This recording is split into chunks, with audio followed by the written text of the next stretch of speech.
जी नमस्ते, मैं राकेश स्वागत करता हूं आपका यूट्यूब चैनल एजुकेशन मोड 1 पे। तो जैसा कि आपने इससे पहले वाला वीडियो देखा होगा, तो हमने इतिहास से रिलेटेड कुछ क्वेश्चन किए थे। उन सभी क्वेश्चनों पे हमने डिस्कस किया था। आज का जो ये वीडियो है इतिहास से रिलेटेड और उसी से आगे होने वाला है। इस वीडियो में भी जाकर के आपके 20 क्वेश्चन रहेंगे। सभी क्वेश्चन इम्पॉर्टेंट व सिलेक्टेड रहेंगे। अंत में जाकर के आपको अपना स्कोर शेयर करना है कि आप इस 20 क्वेश्चन में से कितने क्वेश्चन को सही कर पाते हो। और ये वीडियो कैसा लगा आप हमें कमेंट सेशन में बताएंगे। तो चलिए ज़्यादा टाइम ख़राब ना करते हुए आज के इस वीडियो को हम शुरू करेंगे फर्स्ट नंबर क्वेश्चन से। फर्स्ट क्वेश्चन है हमारा, निम्नलिखित में से कौन एक जैन तीर्थंकर नहीं था। इस क्वेश्चन में पूछा है कि एक जैन तीर्थंकर नहीं था। सबसे पहले बात करते हैं हम तीर्थंकरों की। तो जैसे कि आपको पता है कि जैन धर्म में कुल 24 तीर्थंकर हुए हैं अब तक, जिनमें से सबसे पहले तीर्थंकर है ऋषभदेव और अंतिम है वर्धमान महावीर, जो कि ब्रह्मचर्य के ऊपर बल दिया था। तो ऐसे करके कुल 24 तीर्थंकर है। उन सभी तीर्थंकरों में से एक तीर्थंकर जो कि जैन धर्म से नहीं है, उसको चूज करना है यहाँ पर। उसका आंसर क्या होगा यह बताना है। तो जैसे कि आपको पता है कि नेमी जैन तीर्थंकर है, संभव जैन तीर्थंकर है और चंद्रप्रभा ये भी जैन तीर्थंकर है। जो नहीं है वो है नाथ मुनि। तो ऑप्शन नंबर सी सही हो जाएगा पहले नंबर क्वेश्चन का। सेकंड क्वेश्चन है, वह स्तूप स्थल जिसका संबंध भगवान बुद्ध के जीवन की किसी घटना से नहीं रहा है। आपको बताना है कि जो भगवान बुद्ध है उसका संबंध जो घटना है किस स्थान से नहीं रहा है। चार ऑप्शंस है, इन चारों में से जो भगवान बुद्ध है उसका संबंध किस स्थान से नहीं रहा है। तो जैसे कि आपको पता है कि सारनाथ यहाँ से रहा है, कुशीनगर यहाँ से भी है, बोध गया यहाँ से भी है। बोध गया में ज्ञान की प्राप्ति होती है, सारनाथ में प्रथम उपदेश देते हैं और कुशीनगर में उनकी मृत्यु होती है। जो संबंधित नहीं है वो हो जाएगा आपका option number B. So second number का आंसर हो जाएगा ऑप्शन नंबर बी। सांची जो है बुद्ध के जीवन की किसी भी घटना से संबंधित नहीं है। आपका ऑप्शन नंबर बी सही हो जाएगा सेकंड नंबर क्वेश्चन का।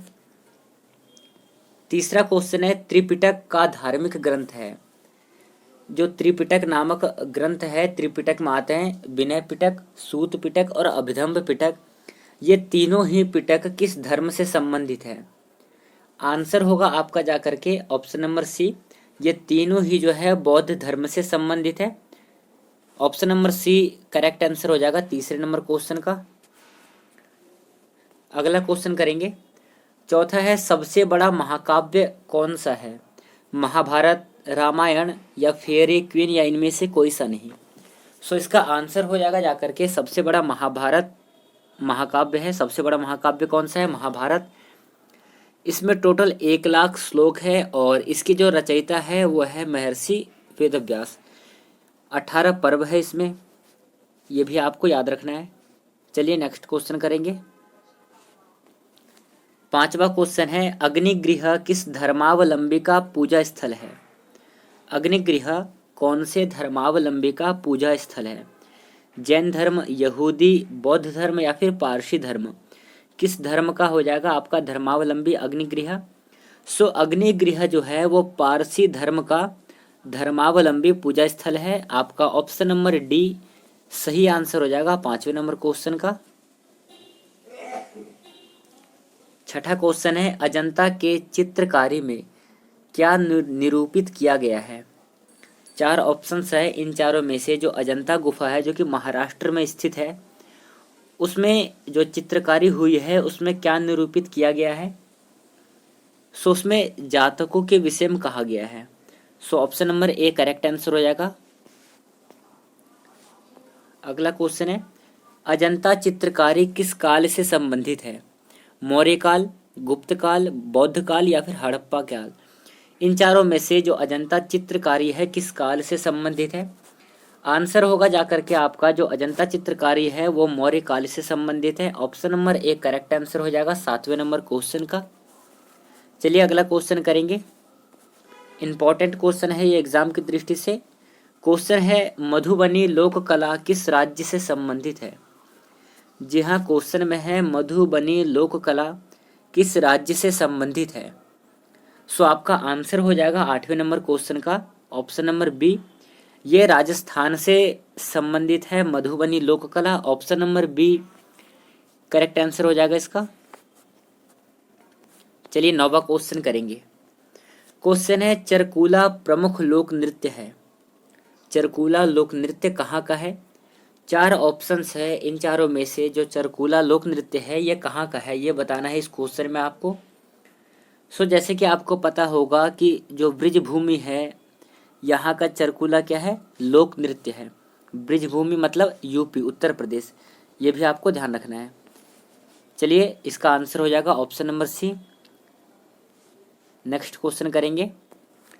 10वां क्वेश्चन है रंगोली भारत के किस क्षेत्र की प्रमुख लोक कला शैली है। 4 ऑप्शन नीचे दिए हुए हैं, इन चारों में से आपको ये बताना है कि जो रंगोली है भारत के किस क्षेत्र की प्रमुख लोक कला शैली है। सो आंसर हो जाएगा आपका ऑप्शन नंबर सी, ये राजस्थान जो है वहाँ का रंगोली लोक कला शैली है। आपका ऑप्शन नंबर सी सही हो जाएगा 10वें नंबर क्वेश्चन का। राजस्थान की राजधानी पूछे तो इसकी राजधानी हो जाएगी जाकर के आपका जयपुर। तो ये भी आपको ध्यान रखना है, क्योंकि अक्सर एग्जाम में क्या होता है कि देश या उससे उसकी राजधानी पूछा जाता है या फिर भारत के राज्य व राजधानी। वर्तमान में भारत में कितने राज्य हैं, कितने केंद्र शासित प्रदेश हैं, जो वनडे एग्जाम होते हैं उन सब में से ये अधिकतर प्रश्न देखने को मिलता है, ये पूछा जाता है, ये आपको ध्यान रखना है बेसिकली। चलिए 11वां क्वेश्चन करेंगे। निम्नलिखित में से कौन सा एक देव नृत्य है। देव नृत्य का बारे में बताना है कि इन चारों में से देव नृत्य कौन सा है। सो बात कर रहे हैं हम देव नृत्य के बारे में, तो कुचिपुड़ी आपका आंसर सही हो जाएगा ऑप्शन नंबर ए, कुचिपुड़ी देव नृत्य है, ये भी आपको ध्यान रखना है। चलिए 12वां क्वेश्चन करते हैं। इंपॉर्टेंट क्वेश्चन है, ध्यान से देखेंगे। क्वेश्चन है महावीर का जन्म किस राजघराने में हुआ था। वर्धमान महावीर का जन्म किस राजघराने में हुआ था। क्षत्रिय राजघराने में, शाक्य राजघराने में, या लिच्छवी राजघराने में, या फिर सातवाहन राजघराने में। किस राजघराने में महावीर का जन्म हुआ था। आंसर होगा जाकर के आपका ऑप्शन नंबर ए, क्षत्रिय राजघराने में जन्म होता है। जो नोट करने योग्य बात है वो है महावीर और बुद्ध जो कि गौतम बुद्ध थे, इन दोनों का ही जन्म क्षत्रिय वंश में होता है, ये भी आपको ध्यान रखना है। जो लिच्छवी कुल से थी वो समुद्रगुप्त की माँ थी।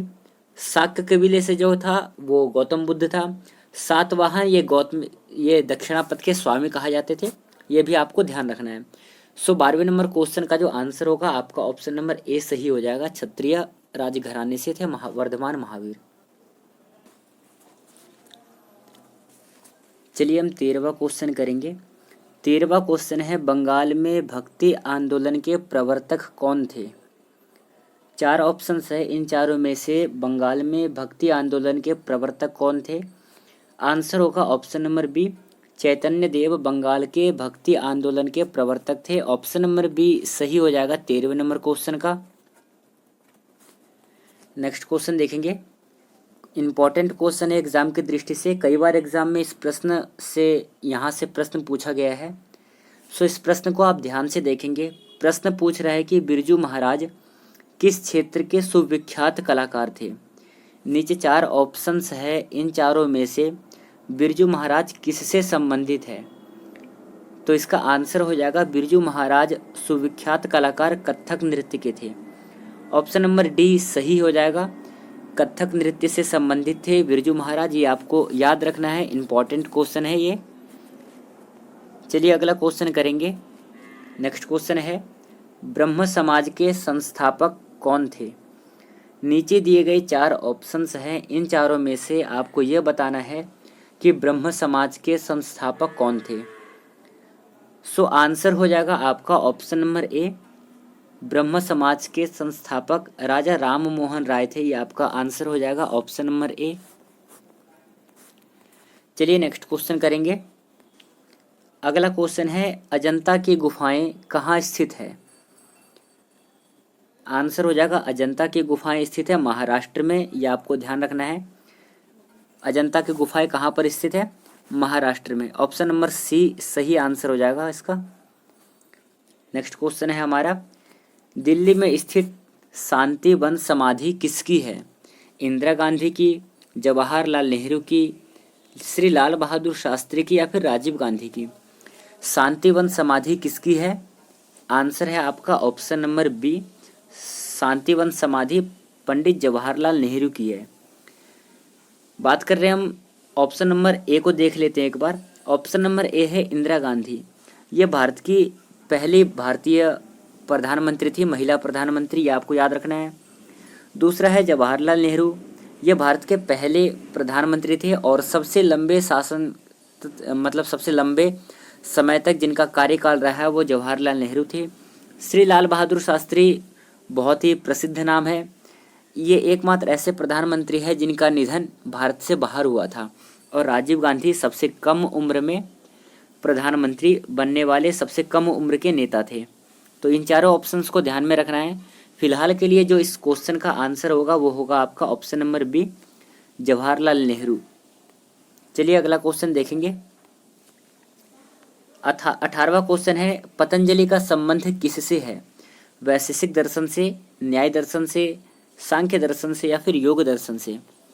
सो इस क्वेश्चन का आंसर हो जाएगा आपका ऑप्शन नंबर डी, पतंजलि का संबंध योग दर्शन से है। योग दर्शन में कुल मिलाकर के 4 पाद हैं।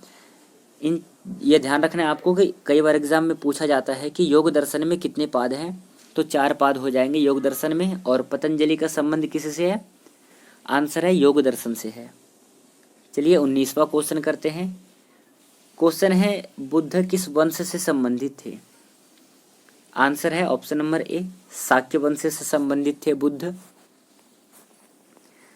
तो चलिए आज के हम अगला और अंतिम क्वेश्चन करने से पहले आपको एक सूचना देना चाहता हूं कि जो आपने इन 20 क्वेश्चनों को किया है, इनमें से आपने कितने क्वेश्चन को सही किया है आप हमें कमेंट सेशन में अपने कमेंट के माध्यम से बताएंगे। और अगला किस टॉपिक से संबंधित आपको वीडियो चाहिए आप हमें कमेंट कर सकते हैं। तो चलिए आज के हम अगले क्वेश्चन को करेंगे। चोल राजाओं ने किस धर्म को संरक्षण दिया है। शैव धर्म, वैष्णव धर्म, जैन धर्म या फिर बौद्ध धर्म। क्या हो जाएगा इस क्वेश्चन का सही आंसर। सो चोल राजाओं ने जिस धर्म को संरक्षण प्राप्त किया है, प्रदान किया है, वो है शैव धर्म। ऑप्शन नंबर ए बिल्कुल करेक्ट आंसर हो जाएगा 20वें नंबर क्वेश्चन का। तो चलिए आज का ये वीडियो कैसा लगा आप हमें कमेंट सेशन में अपना राय अवश्य शेयर करेंगे। चलिए साथियों आज की इस वीडियो को हम यहीं पे समाप्त करते हैं। धन्यवाद। जय हिंद साथियों।